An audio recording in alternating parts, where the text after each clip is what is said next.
Welcome to our deep dive into Life is Like Riding a Bike. It's this book that uses biking as a metaphor for life lessons. Oh, cool. Yeah, and we'll be pulling out those key ideas, about life and success and all that stuff from this pretty unique perspective. It's got some interesting bits in there, like there's a personal story about getting over the fear of riding, and then it talks about how to deal with those traffic jams and delays in life. Okay. The importance of self-care even, and the role of our subconscious mind. Interesting. Yeah. So what kind of bike are you riding in life? I like that. Let's find out. Sounds good. Yeah. I mean, I love how this book takes biking, something we all kind of know, and then connects it to personal growth and success. Yeah. Makes those big ideas seem a little bit easier to grasp. The author's note from the book, Life is Like Riding a Bike, my greatest teacher and companion. Oh, yeah. And this one is really something special. It's about how this, simple machine becomes a symbol for, like, the journey of life. Yeah, absolutely. And the author, they use these personal experiences that they had with this bike to explore themes of loss, resilience, family, the whole 9 yards. Yeah. And right from the start, the author describes this book as their first film, which I thought was so interesting because they actually wanted to be a filmmaker. Right. And so in a way, this deeply personal story is like them sharing that first project with the world. Yeah, exactly. I think it speaks to the power of storytelling, and whether it's through film or through the written word, we as humans, we're drawn to narratives. Right. We want to connect, we want to find meaning and purpose in the stories that we tell and the stories that we live. Yeah, absolutely. And this story is packed with emotion. It is. There's this one part that really got me where the author talks about buying their first bike in memory of our mother who passed away when they were young. Wow. Imagine receiving that government remuneration at 18 and choosing to honor her memory in such a tangible way. It's incredible. Man. It's a testament to the enduring power of memory. Yeah. And how we find ways to keep the we've lost, alive in our hearts. The bike becomes a symbol of remembrance, like a physical manifestation of their love for their mother. Yeah. And it goes beyond just a symbol, right? Right. It becomes this incredible teacher. Yeah. The author learns about resilience and keeping life engine running, from their bike. I think it's so fascinating how, this object, this machine, teaches them about the ups and downs of life. Well, it's about the dedication, and the perseverance it takes to maintain and ride a bike. Especially as you face those obstacles and those setbacks, just like in life. You face challenges, you learn to adapt, and you keep moving forward. Yeah. Every single ride becomes a lesson in resilience and finding the strength to overcome adversity. You're so right. And there's this incredibly poignant story about the author having to sell their beloved bike to help their father during a financial crisis. Oh, wow. Can you imagine what a difficult decision that must have been? Yeah, it speaks to the sacrifices that we make for those we love. It wasn't just about the money. It was about supporting their father and being there for him, during a difficult time. And then the part that just gets me is the father's gesture 2 years later, Oh, yeah. surprising the author with an even better bike. Oh, wow. It says so much about the cyclical nature of giving and receiving. It's beautiful. It is. It's a beautiful illustration of how acts of kindness, even those born out of difficult circumstances, create a ripple effect. And it wasn't just a material gift. It was an affirmation of their bond, a recognition of the author's sacrifice. And ultimately, the author says, this book isn't just about motorcycles. Right. It's about the journey of life itself, and the obstacles, the detours, and the joy of reaching your destination. Yeah, it's a metaphor we can all relate to. The bike represents our own journeys. The challenges that we face, the resilience we build along the way. Reading this author's note, what really struck me was the raw emotion and the depth of meaning. Just poured into these words. It really makes you think about your own life, doesn't it? Absolutely. What object or experience has been your greatest teacher? What's shaped your journey in unexpected ways? That's a question worth pondering. It is. We all have those defining moments, those objects or experiences that have taught us valuable lessons and helped us become who we are today. And it starts by introducing us to this guy, Raghav, who was absolutely terrified of bikes. And his story really resonated with me because I used to be scared of riding, too. Oh, really? Yeah. Raghav, the reluctant rider. Yeah, right. His journey really sets the stage for this big takeaway from the book. Yeah. You're taking that first step even when you're totally scared. Right. He ends up loving biking. which proves that starting is usually the hardest part. It's funny how fear can make things seem so much bigger in our minds, right? Yeah. Like, I built up riding a bike to be this huge, scary thing. Yeah. But once I actually tried it, I was like, wait, this is fun. Exactly. And that's exactly what Raghav's story is all about. It's not about becoming totally fearless right away. Yeah. It's just about taking that first step, even if it's wobbly. Right. The rewards you're looking for are usually waiting on the other side of that fear. So true. So now let's get into the section called Anatomy of a Bike, Okay. where the book breaks down points of a bike as metaphors for life. This part kind of blew my mind. Yeah, it's such a brilliant framework. Yeah. Like the book says, just like a bike needs all its parts working together, Right. we need to develop different aspects of ourselves to really thrive. Right. Okay, so the engine is passion, the driving force. That makes sense. But then it talks about the wheels representing the balance between action and patience. Okay. I'm curious, how do you see those two working together in achieving success? It's like this, you need that action wheel to keep moving forward, you know, taking those steps, putting in the work. Right. But you also need that patience wheel to handle all the bumps in the road, Yeah. you know, to keep you steady when things feel slow. Right. If you don't have both wheels, you're going to fall over. That's a great visual. And then there are the handlebars, which are about control and making choices that steer us in the right direction. Right. So it's like saying you're the one driving your life. You get to pick which path to take. But we can't forget the brakes. I think this is something I need to work on personally, knowing when to slow down and maybe reassess things. For sure. The book makes a big deal about discipline and saying no and being cautious. Those are just as important as pushing ahead. Yeah. It's about knowing yourself well enough to recognize when you need to pause. Now, the fuel metaphor really hit home for me. It's not just literal fuel for the bike, but the stuff that keeps us going in life. Absolutely. It's our support system, our health, our finances, even our beliefs. It's so easy to forget to refuel when we're busy with everything. Totally. Like, I know I run on empty sometimes, and then I'm like, why do I feel so burned out? Right. This book is a good reminder to take care of the things that fill us back up.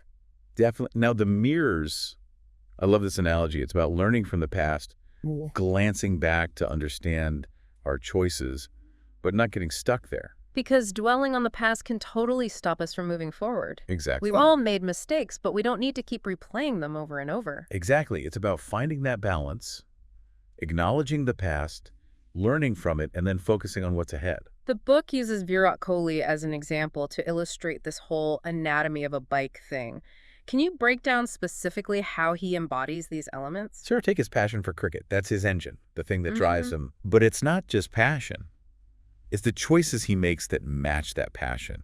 Like, he totally transformed his fitness that shows incredible discipline and dedication.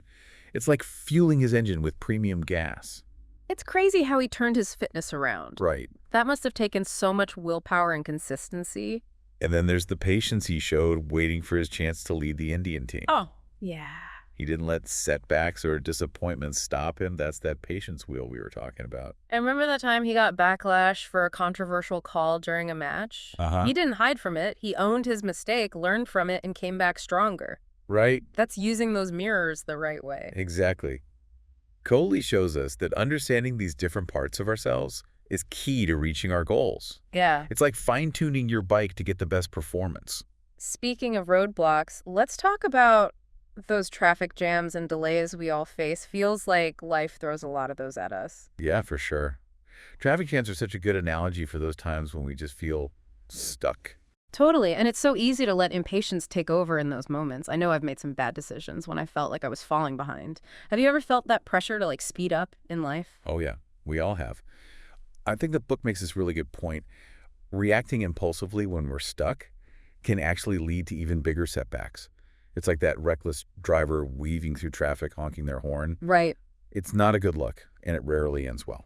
So true. The book suggests finding alternate paths instead of getting all worked up. Yeah. So instead of just sitting there fuming, we should be looking for a way around the obstacle, or maybe even use the time to rethink our whole route. That's the idea. Think about a time you were actually stuck in traffic.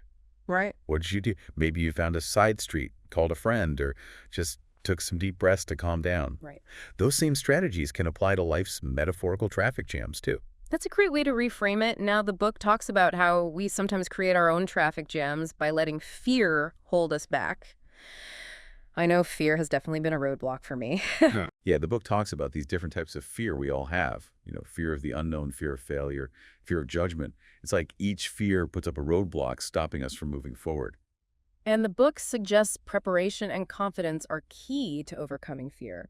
So it's not about being fearless, it's about being prepared. Exactly. Just like a biker checks their bike and plans their route. We can reduce fear by learning more building skills and creating a support system. The more we face tough situations and learn how to handle them, the more confident we become. It's like that saying, feel the fear and do it anyway. Now this next chapter is all about overtaking and smart risks. I think this is where a lot of people struggle, knowing when to make a bold move and when to just stay the course. Yeah, it's a tough balance. The book uses the analogy of overtaking on a bike to show how important strategy and awareness are in decision-making. So it's not just about being ambitious and wanting to get ahead. It's about choosing the right times, assessing the risks, and making sure you're ready for that move. Yeah. Exactly. The book says there are 3 key things to think about when you're overtaking in life. Checking your blind spots, finding the right speed, and seizing opportunities strategically. Okay, let's unpack those. What does checking your blind spots look like in real life? It means carefully thinking about the risks before you make a big decision. Ask yourself, do I have the skills I need? What could happen if things don't go as planned? It's about being realistic and not letting ambition blind us to potential problems. It's like looking both ways before crossing the street. Exactly. Then there's finding the right speed. Yeah. It's not about rushing, but about understanding your own pace, your capacity, and the timing of the opportunity. So it's about being ambitious, but also patient, knowing that sometimes the best chances come to those who wait for the right moment. Absolutely. And then there's seizing opportunities strategically. It's like that biker who sees an opening in traffic and knows exactly when to speed up to make a safe pass. So it's about recognizing those moments when everything lines up, when preparation meets opportunity, and having the guts to make your move. That's a great way to put it. And they use the story of this actor, Yash. Okay. He's really well known in the Canada film industry, often called sandalwood. He went from humble beginnings to superstardom. They use him as an example of smart overtaking. So for anyone who doesn't know, the Canada film industry, or sandalwood, is a major film industry in India that produces films in the Kannada language. Yeah. And Yash is like a huge icon there. Totally. I'm super intrigued by how the author uses his journey to illustrate this whole concept. Yeah. Can you tell us more about that? Absolutely. So Yash's story is all about making strategic choices. Okay. Taking calculated risks. Yeah. And building success step by step. It's not about rushing ahead without thinking. Right. It's about timing, preparation, and good judgment. Yeah. Just like smart overtaking on a bike. That makes sense. So think about a time when you either overtook smartly or maybe not so smartly in your own life. Right. What was going on and what were the consequences? Oh, let me think. Well, I can definitely remember this one time in my career when I just jumped at a new opportunity without really thinking about, all the stuff that comes with it. It seemed like a great chance to get ahead of everyone else in my field. Yeah. But it turns out I totally didn't plan it well. Oh, no. I ended up feeling super overwhelmed and basically had to go back to where I was before. That's so relatable. Yeah. I think we've all made those hasty decisions at some point. Definitely. The important thing is to learn from them and approach those overtaking moments in the future with more caution. Yeah. And really think things through. Now, the book gets even more interesting when it compares different types of bikes to different life paths. I'm curious, what kind of bike do you think you ride in life? That's a good question. I think I might be like a hybrid, part commuter bike, part touring bike. Okay. I like stability and consistency, but I also crave new experiences and adventures. I like that that's a good way to describe it. And the book's point is that there's no one right bike. Just like different bikes are made for different things, there are many different paths to success and happiness. Okay, so the book talks about sports bikes, commutal bikes, touring bikes, and dirt bikes. Can you explain what each one symbolizes and what the potential problems or benefits might be? Sure. Let's start with sports bikes.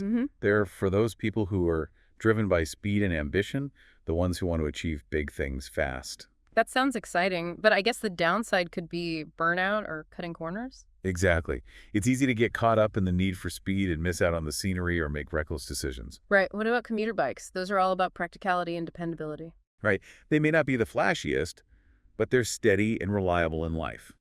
They represent those who value slow and steady progress and security. Yeah. The problem might be getting too comfortable or resisting change. Okay, touring bikes are my thing. They're all about the journey exploration, personal growth. Exactly.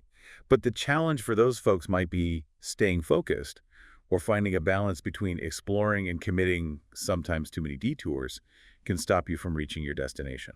And last, the dirt bikes, those represent the rebels, the ones who aren't afraid to go off-road and make their own paths. Yeah, they love challenges and adventure. Mm. The problem might be getting lost or taking unnecessary risks. But on the other hand, they're often the ones who find those hidden gems and make their own unique trails. I love that it's a reminder that there's no one right way to live life. What matters is finding the path that fits your values and what you want to achieve. Absolutely. Now, the book takes a really interesting turn when it compares truth to premium fuel and lies to cheap, damaging fuel. What are your thoughts on that? I love it. It's such a powerful way to show how important honesty is. I think we've all had those moments when we've been tempted to take a shortcut, tell a white lie, or compromise our values. Yeah. But in the long run, those choices always seem to backfire, don't they? It's like putting cheap gas in a high-performance engine. Yeah. You might get away with it for a while, but it'll catch up to you eventually. It's a great metaphor, and the book goes even further, connecting truth and lies to safety gear. A strong mindset is like a helmet protecting us from negativity and self-doubt. Healthy boundaries are like a riding jacket shielding us from outside pressures and influences. And financial security is like having knee and elbow pads giving us a cushion when we fall. Exactly. Living with integrity and taking care of ourselves mentally, emotionally, and financially acts as protection from those crashes caused by those cheap fuel choices. I think this is such an important message, especially when the world often rewards quick fixes and shortcuts. Yeah. It's a reminder that real success is built on honesty, self-care. Now let's dive into something that's super impactful. Okay. The people who join us for the ride. Yeah. You know? Oh, right. The co-writers. Exactly. Those companions who can either like make the ride awesome or kind of bring it down, you know? Yeah. It's so true. The people we surround ourselves with can totally change the whole experience. Yeah, absolutely. The book starts off talking about parents. Okay. And they compare parents to the sturdy frame of our life bike. They're the ones providing that support and guidance right from the beginning. Yeah. I really like that analogy. Yeah. Just like a well-maintained frame absorbs those shocks Right. and keeps the bike stable. Right. Parents often take on so much and make a lot of sacrifices to make sure things are smooth for their kids. Totally. It makes you really appreciate their role in shaping our journey. It really does. Then the book moves on to friends and relatives. Okay. And they compare them to those riding buddies who can either like help us go further or kind of hold us back. Like imagine riding next to someone who just constantly criticizes you and like discourages you from taking risks. Right. I can't even imagine. I know, right? I would just suck all the joy out of it. Totally.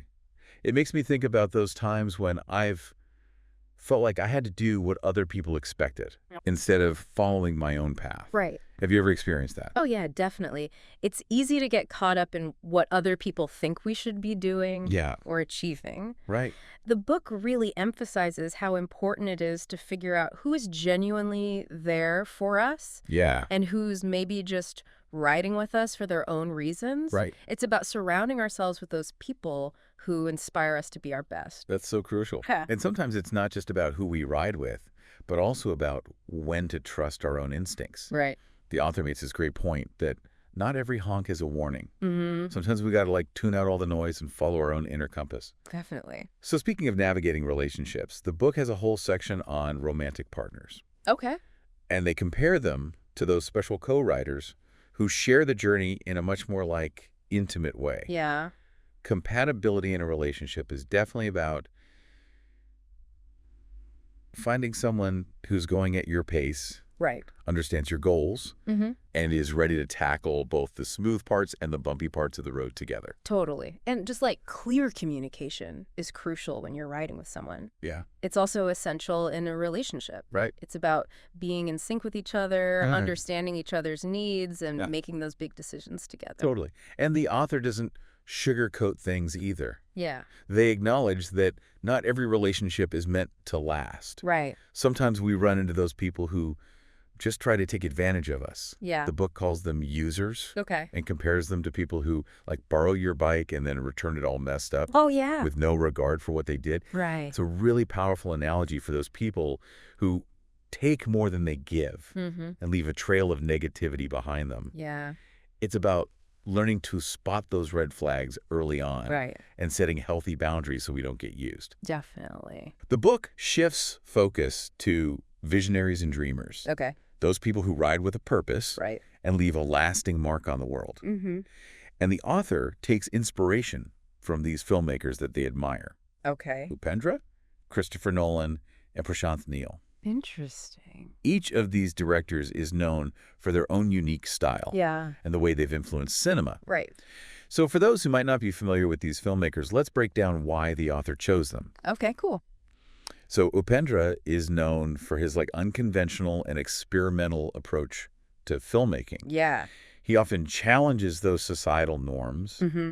and pushes the boundaries of how stories are told. Right. It's like he's exploring these uncharted territories. Yeah. Much like a biker who veers off the beaten path, you know. Yeah, I get it. And then there's Christopher Nolan Okay. with his mind-blowing narratives Mhm. and complex characters. He's like a writer who plans out every single turn and twist, Yeah, creating this captivating and thought-provoking experience for everyone watching. exactly. And then we have Prashant Neel, Okay. who took this regional story, Yeah. KGF, Mhm. and turned it into this global phenomenon. Yeah, He's like a writer who conquers those impossible terrains, right. overcoming obstacles and reaching those incredible heights. Definitely. What I find so fascinating is how the author connects the creative journeys of these filmmakers Yeah, to those lessons we can learn from riding a bike. right. It's all about vision determination, Yeah, taking risks, right. and pushing those boundaries of what's possible. Absolutely. Like Upendra's boldness in challenging societal norms Yeah. and Christopher Nolan's exploration of those complex themes, Right. they remind us that growth often means questioning the status quo Mhm. and going beyond our comfort zones. Yeah. And Prashant Neel's success with KGF Right. is a testament to the power of perseverance and believing in your vision, even when others might doubt you. Mm-hmm. Speaking of overcoming doubts, Yeah. the author reminds us about the importance of riding beyond labels. Okay. Just focusing on a bike's brand over how well it actually works is kind of superficial. Right. Judging people based on external factors like caste or religion Yeah. limits our understanding Yeah. of who they really are. Mm-hmm. I love how they compare judging people based on caste or religion Yeah. to obsessing over the brand of bike someone rides. Right. It highlights how those external labels don't really tell us much about a person's character or potential. Yeah. It's so true. It's about recognizing that true worth comes from within, Mhm. from our actions and the Yeah. impact we have on the world. Mm. It's about looking past those superficial things Right. and appreciating the unique journey and contributions of every single person. That's such a crucial message. Yeah. Especially in a world that's always trying to put us in boxes and label us. Right. Now, Now, the book tackles a pretty big topic, the concept of God. I'm curious how it approaches this, especially through the lens of biking. it's a really thought-provoking chapter. It asks us to think about the idea that Now, the book tackles a pretty big topic, the concept of God. I'm curious how it approaches this, especially through the lens of biking. It's a really thought-provoking chapter. It asks us to think about the idea that our usual understanding of God might be too limited. What if instead of thinking of God as some distant being or external force, we thought of God as a destination, a state of being, or the ultimate goal that we're working towards through our actions, our growth, and our pursuit of truth and meaning? That's a pretty different idea. So it's not about worshiping a deity, but about striving to embody those qualities we associate with the divine love, compassion, wisdom, purpose. Exactly. And the book uses the analogy of a long motorcycle journey to illustrate this. Okay, help me connect those two. How does a motorcycle journey relate to God? Imagine someone setting off on a long and challenging ride. They have a destination in mind, but along the way they face obstacles, detours, and unexpected things that test their resilience, their skills, and their determination. I see where you're going with this. The book says that just like the rider grows and evolves through those challenges, our search for truth, meaning, and purpose can be seen as a journey toward God. It's about the process of refining ourselves and ultimately reaching a state of fulfillment and enlightenment. So it's not about praying to an external God for favors or guidance, but about doing the inner work, facing our challenges, and growing into the best versions of ourselves. That's a great way to put it, and the book reminds us that this journey is personal. There's no one right way to reach that destination. It's about finding our own paths and living by our highest values and aspirations. I'm really liking how this book makes us question conventional thinking and create our own definitions of success and spirituality. It's about taking back our power, isn't it? Yeah. Deciding for ourselves what we believe and how we want to live. Now, the book also warns against blindly following religious rules or rituals without really understanding their deeper meaning or purpose. That makes sense. It's like saying that just going through the motions of religious practice without a genuine connection is like riding a bike without knowing where you're going or why you're riding. Right. It's just doing stuff without any real meaning. It's about finding that inner connection, that personal understanding of what spirituality or faith means to us. Their destination by constantly speeding or taking shortcuts. Yeah. Achieving our goals in life Yeah. often takes this long and winding journey. Definitely. They even share a personal story about struggling with impatience early in their own journey Oh, wow. and how they learn to appreciate the process Yeah. and find joy in those small steps along the way. Right. It's a great reminder that success isn't always about getting to the finish line first, Right. but about savoring the ride and learning from every experience. I like that. So we've covered, taking that first step, staying motivated, navigating challenges, and being patient. Yeah. Now, what about when things get really tough? Like when life throws a major curveball our way. Yeah, those unexpected detours and roadblocks. Right. The ones that make us rethink everything. Exactly. It's all about how we respond to those challenges. That really shows our resilience. You're so right. And the book has some really practical advice on how to navigate those tough times. Oh, cool. It's about staying calm, assessing the situation, and finding those creative ways to get back on track. Yeah. One of the most inspiring messages in this part is that hitting a detour doesn't necessarily mean we're going in the wrong direction. Oh, that's interesting. Sometimes those detours lead us to unexpected opportunities and Yeah. experiences that actually make our journey richer than we could have imagined. Yeah, I like that. It's a powerful reminder that setbacks can actually be opportunities for growth and discovery. Totally. They can push us out of our comfort zones Yeah. and lead us to new paths we might have never considered otherwise. The author also stresses the importance of prioritizing our own well-being. Just like a biker needs to service their bike to keep it running smoothly, we need to check in with ourselves and make sure we're taking care of our physical, mental, and emotional health. Are we getting enough rest, Right. eating good food, Yeah. and doing things that bring us joy? Yeah.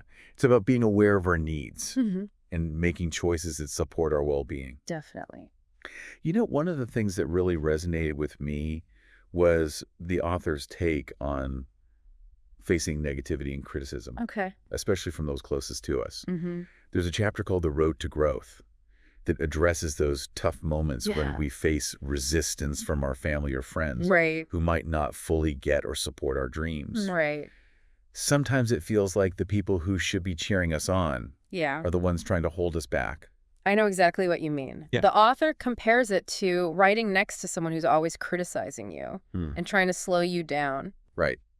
It's about realizing that those negative voices often come from their own insecurities or fears Yeah. and learning to stay focused on our own path, even when the people closest to us are struggling to keep up. Definitely. And the book gives some good advice on how to deal with those negative influences, Oh, good. from setting healthy boundaries to letting our actions speak louder than words. I especially like the idea of using those criticisms as fuel Yeah. to drive our growth, Right. and proving those doubters wrong through our accomplishments. Yeah. Turning that negativity into motivation and Yeah. using it to push us forward. Exactly. I also love the chapter that compares human emotions to different weather conditions. Oh, that's cool. What a creative way to look at all those emotional ups and downs we go through. Right. So the author describes how those sunny days represent moments of joy and success, Okay. while those rainy days symbolize challenges and setbacks that test our resilience. And just like a biker learns to adjust their riding style based on the weather, the book encourages us to navigate those emotional shifts Right. and stay balanced no matter what life throws our way. Definitely. It's about embracing those different seasons of life. Yeah. Recognizing that each one has its own unique beauty and lessons to offer. Right. And when those storms hit, those really tough times that threaten to knock us off course, Yeah. we need to remember that just like a skilled biker can ride through a storm by staying focused and in control, we can weather those difficult times by using our inner strength, Yeah. seeking support from those who ride alongside us. Right. The book reminds us that just like a storm eventually gives way to clear skies, Yeah. those hard times will pass, leaving us stronger and wiser. Right. And the author connects seasonal changes to different phases in life. Wow. Spring is like new beginnings. Yeah. Summer is a time of growth and expansion. Right. Autumn is for letting go. And winter is a period of reflection and renewal. Wow. It's a beautiful analogy for how life is cyclical Yeah. and how each stage has its own challenges and rewards. Right. It reminds us that life is this ongoing journey of growth and transformation. Totally. And speaking of rewards, the author reminds us that true fulfillment doesn't come from reaching the destination. Right. It comes from the journey itself. Yeah. They leave us with this inspiring thought. The road ahead belongs to those who ride. Wow. What a powerful reminder that life is about taking action, Yeah. embracing the journey, and never giving up on our dreams. That's such a great way to put it. Yeah. It's like they're encouraging us to keep moving forward no matter what. Definitely. So they've given us all these amazing insights. Right. And now it's about applying them to our own lives. Yeah, it's about taking those universal truths and finding what they mean to us personally. Right. So what does that look like? What do we do next? Well, one of the first things they talk about is the concept of crossroads. Okay. Those moments when we're like at a fork in the road. Right. Not sure which way to go. Yeah, we've all been there. Oh, yeah, those pivotal moments where our decision could completely change our lives. It can be so overwhelming. Totally. Like you're frozen, not sure what to do. Right. And the author reminds us that there's no right or wrong answer. Oh, that's good. It's about trusting our gut, Yeah. weighing our options, and being open to embracing the unknown. Sometimes the most important thing is just picking a direction and starting to move. Right. Even if we're not totally sure where it'll lead. Yeah. It's about having faith in the journey and being open to what might happen along the way. Exactly. So crossroads are about choices. Yeah. What about obstacles? Oh, yeah, those are unavoidable. Right. Those bumps on the road that test how resilient we are Yeah. and force us to grow. Totally. The author uses this great analogy. They compare obstacles to getting a flat tire. Oh, yeah. It's annoying. Yeah. It can slow us down. Right. But it's not the end of the world. The important thing is to figure out how to fix it. Yeah. Learn from what happened and keep going. It's about recognizing that setbacks are a part of life. Right. And that our ability to adapt and overcome those challenges is what shapes our character. Definitely. And just like a biker needs to check their bike regularly to make sure it's running smoothly, Yeah. the book encourages us to do the same for ourselves. It's about taking those moments for self-reflection to check in on our well-being. Yeah. Are we Yeah. taking care of ourselves physically, mentally, and emotionally? Exactly. Are we nurturing our relationships? Yeah. Are we feeding our passions? It's about making sure that we're not just going through the motions, but actually making choices that lead to a fulfilling life. Right. One of the most powerful things for me was the author's perspective on failure. Okay. They don't shy away from it at all. Yeah. They actually embrace it Right. as a crucial part of growth. Yeah. They compare it to falling off a bike. Okay. It's going to happen, Yeah. especially when we're pushing our limits and trying Yeah. new things. Definitely. The key is to get back up, Yeah. dust ourselves off, Mm. and learn from it. So true. It's about recognizing that failure isn't the opposite of success. Right. It's a step along the way. It's through those stumbles and falls that we gain insights, build resilience, Right. and ultimately become better versions of ourselves. Yeah. The book ends by reminding us that life, just like a bike ride, is ultimately about the journey, not the destination. Yeah. It's about enjoying those moments along the way, Right. the ups and downs, The challenges, the triumphs. and realizing that it's all those experiences put together that make us who we are. Well said. We've reached the end of our deep dive into life is like riding a bike. That was quite a ride. It really was. Yeah. It's been filled with so many insightful analogies and thought-provoking ideas. It really has. It's definitely got me feeling inspired to get out there and tackle those hills and curves, both literally and, metaphorically. Yeah, me too. And remember, the road ahead belongs to those who ride. That's a great way to put it. Keep exploring, keep learning, and keep those wheels turning. Yeah, exactly. So we've talked about taking that first pedal, staying motivated, navigating challenges, and being patient. Right. But what about when things get really rough, like when life throws a major curveball our way? Yeah, those unexpected detours and roadblocks that make us rethink everything. Right, the ones that make us question everything. It's all about how we respond to those challenges. Right. That really shows our resilience. You're absolutely right. And the book gives some really practical advice on how to handle those tough times. Oh, cool. It's about staying calm, assessing the situation, and finding creative solutions to get back on track. One of the most inspiring messages in this part is that hitting a detour doesn't mean we're going in the wrong direction. Oh, that's interesting. Sometimes those detours lead us to unexpected opportunities and experiences that actually make our journey much richer than we could have imagined. Yeah, I like that. It's a good reminder that setbacks can actually be opportunities for growth and discovery. Totally. They can push us out of our comfort zones and lead us to new paths we might have never considered otherwise. Yeah, exactly. The author also stresses the importance of prioritizing our own well-being. Okay. Just like a biker needs to service their bike regularly to keep it running smoothly, we need to check in with ourselves and make sure we're taking care of our physical, mental, and emotional health. Yeah, are we getting enough rest? Are we eating healthy food? Are we doing things that bring us joy? It's about being aware of our needs and making choices that support our overall well-being. Definitely. You know, one of the things that really stuck with me was the author's perspective on dealing with negativity and criticism, especially from those closest to us. There's a chapter called The Road to Growth that addresses those tough moments when we might face resistance from family or friends who might not fully understand or support our dreams. Yeah, sometimes it feels like the people who should be cheering us on are the ones trying to hold us back. I know exactly what you mean. The author compares it to riding next to someone who's constantly criticizing you Yeah, and trying to slow you down. right. It's about recognizing that those negative voices often come from their own insecurities and fears, and learning to stay focused on our own path, even when the people closest to us might be struggling to keep up. Definitely. And the book gives some really solid advice on dealing with those negative influences, Oh, that's good. from setting healthy boundaries to letting our actions speak louder than words. Yeah. I particularly like the idea of using those criticisms as fuel to drive our growth and proving those doubters wrong through our accomplishments. Right. Turning that negativity into motivation and using it to propel us forward. Exactly.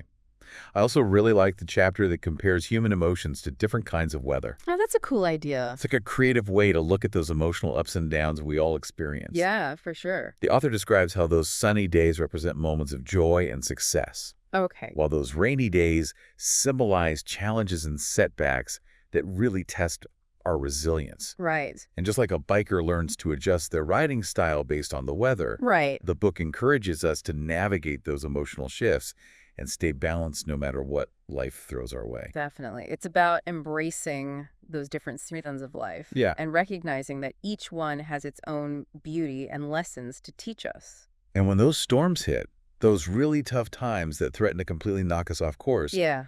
we need to remember that just like a really good biker can ride through a storm by staying focused and in control, Right. we can get through those difficult times by drawing on our inner strength and seeking support from those who ride alongside us. The book reminds us that just like a storm eventually gives way to clear skies, those hard times will pass. Yeah. And we'll come out stronger and wiser on the other side. And the author connects those seasonal changes to different phases of life. Oh, wow. Spring, representing new beginnings. Summer, a time of growth and expansion. Right. Autumn, a time of letting go. Right. And winter, a time for reflection and renewal. It's a beautiful way to look at the cyclical nature of life and how each stage has its own unique challenges and rewards. Absolutely. It reminds us that life is an ongoing journey of growth and transformation. Yeah, for sure. And speaking of rewards, Mm-hmm. the author reminds us that true fulfillment doesn't come from reaching the destination. Right. It comes from the journey itself. Yeah. They leave us with this really inspiring thought. The road ahead belongs to those who ride. That's so powerful. It's like a call to action, Right. reminding us to keep those wheels turning and keep moving forward. It really is. It's like they're encouraging us to keep going no matter what. Definitely. So they've given us all these incredible insights, Mm-hmm. and now it's about figuring out how to apply them to our own lives. Right. It's about taking those universal truths and figuring out what they mean to us personally. Exactly. Yeah. So what does that look like? What do we do with all this? Well, one of the first things they talk about is this idea of crossroads. Okay. Those moments when we're kind of like at a fork in the road, Yeah. you know? Yeah, we've all been there. Unsure of which way to go. Right. Those pivotal moments where, like, the decision we make could totally change our lives. Totally. And it can be so overwhelming. Absolutely. Like you're frozen and you don't know what to do. Yeah, exactly. And the author reminds us that there's not always a right or wrong answer. Oh, that's good to hear. It's about trusting our instincts, weighing our options, and being open to, like, embracing the unknown. Sometimes the most important thing is just picking a path and starting to move, even if you don't know for sure where it'll lead. Right. It's about trusting the journey and being open to the possibilities along the way. I like that a lot. Yeah. So crossroads are about choices, right? Right. But then they're also obstacles. Yeah, those are unavoidable. Those bumps in the road that test how tough we are. Right. And kind of force us to grow. For sure. The author has this great analogy. Okay. They compare obstacles to getting a flat tire. Oh, yeah. It's a pain, it slows you down, Yeah. but it's not the end of the world. Yeah. The important thing is to figure out how to fix it, learn from it, and keep going. Right. It's about understanding that setbacks are just a part of life. Yeah. And how we adapt and overcome those challenges, that's what builds character. Absolutely. And just like a biker needs to check their bike to make sure everything's working right. Yeah. The book encourages us to do the same for ourselves. Take some time for self-reflection. Check in on our well-being. Right. Are we taking care of ourselves physically, mentally, and emotionally? Exactly. Are we nurturing our relationships? Are we feeding our passions? Yeah, it's about making sure we're not just going through the motions, but making choices that lead to a fulfilling life. Right. One of the things that really hit home for me was the author's perspective on failure. Okay. They don't try to avoid it or anything. Yeah. They actually embrace it as a crucial part of growth. Right. They compare it to falling off a bike. It's bound to happen, especially when we're pushing ourselves and trying new things. Yeah, for The sure. key is to get back up, dust yourself off, and learn from those experiences. Yeah, it's about recognizing that failure isn't the opposite of success, it's a step towards it. Right. It's through those stumbles and falls that we learn and grow and become better versions of ourselves. Yeah. The book ends by reminding us that life, just like a bike ride, is all about the journey, not the destination. It's about savoring those moments along the way, the good and the bad, the challenges and the wins, Right. and understanding that it's all those experiences together that make us who we are. Well said. Yep. We've reached the end of our deep dive into life is like riding a bike. It really was a great ride. It was filled with so many insightful analogies and ideas that really make you think. It really has me feeling inspired to get out there and tackle those hills and curves, both literally and, metaphorically. Yeah, me too. And remember, the road ahead belongs to those who ride, so keep exploring, keep learning, and keep those wheels turning. Couldn't have said it better myself. Until next time, everyone, happy riding.